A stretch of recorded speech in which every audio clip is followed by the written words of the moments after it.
আজকের রেসিপিটা দেখলে কেউ মুখ ফেরাতে পারবেন না, কারণ আজকের যা রেসিপি আছে সেটা যাদের খুব ডিম পছন্দ বা ডিম প্রিয় মানুষ তাদের জন্যই আজকের recipe. Welcome to my channel মাম্পির রান্নাবাটি।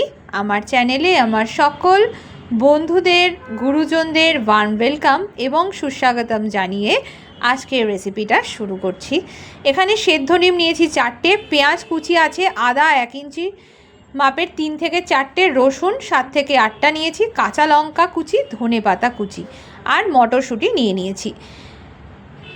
আমি 10 থেকে 12টা মতো মটরশুঁটি নিয়েছি আর কি।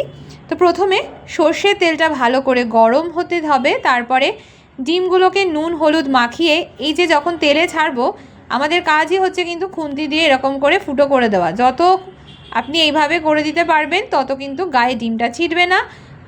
আদারওয়াইজ আপনারা এটা দুভাগ করে করতে পারেন, আর ছুরি দিয়েও আপনারা ফুটো করে দিতে পারেন বা একটুখানি ছেদ করে দিতে পারেন। এখানে 2 বড় চামচ টক দই নিয়ে নিলাম, একটা বাটিতে ভালো করে ফেটিয়ে রেখে দেবো। ডিমটা যতক্ষণ না ভালো করে কড়া করে ভাজা হচ্ছে ততক্ষণ অবধি কিন্তু আমাদের ভাজতে হবে। ভাজা কমপ্লিট হয়ে গেলে একটা প্লেটের মধ্যে তুলে রেখে দিচ্ছি। এরপরে অবশিষ্ট তেলের মধ্যে দিয়ে দিলাম পেঁয়াজ কুচি। পেঁয়াজ কুচি আমি এখানে মিডিয়াম সাইজের পেঁয়াজ নিয়েছি, কুচি করে নিয়েছি। পেঁয়াজ ভাজা অবধি আমাদের একটু ওয়েট করতে হবে।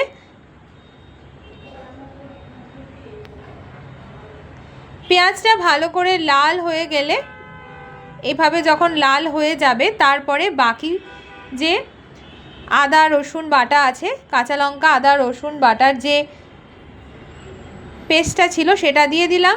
তারপরে জিরে গুঁড়ো 1 চামচ, ধনে গুঁড়ো 1 চামচ দিয়ে দেওয়া হয়েছে।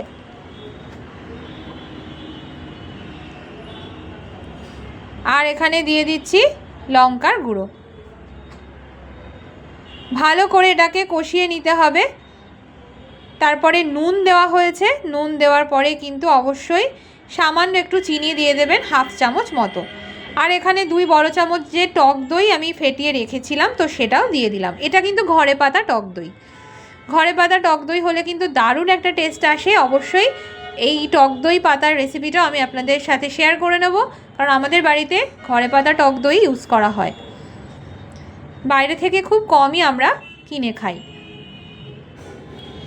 তো কষাতে কষাতে যখন দেখবেন তেলটা ছেড়ে আসছে ততক্ষণ অবধি বুঝবেন যে আপনার মশলা একদম কষানো কমপ্লিট হয়ে গেছে।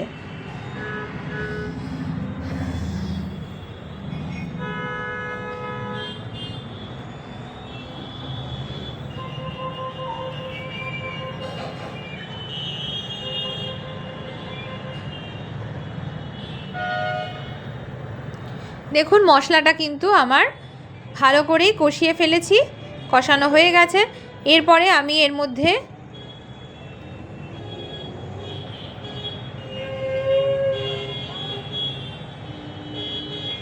মটরশুঁটিগুলো দিয়ে দিচ্ছি। আমি একটু আগেই বললাম যে 10-12টা মটরশুঁটি আমি ছাড়িয়ে রেখেছিলাম, তো সেটা আমি দিয়ে দিলাম। মটরশুঁটি কিন্তু সেদ্ধ করা নেই, ডাইরেক্ট আমি কিন্তু এই মশলাতেই দিচ্ছি। ভালো করে কষিয়ে নেব।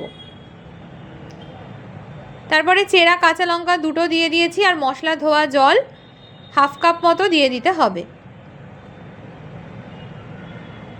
আমি কিন্তু এটা মিডিয়াম ফ্লেমে রান্নাটা করছি।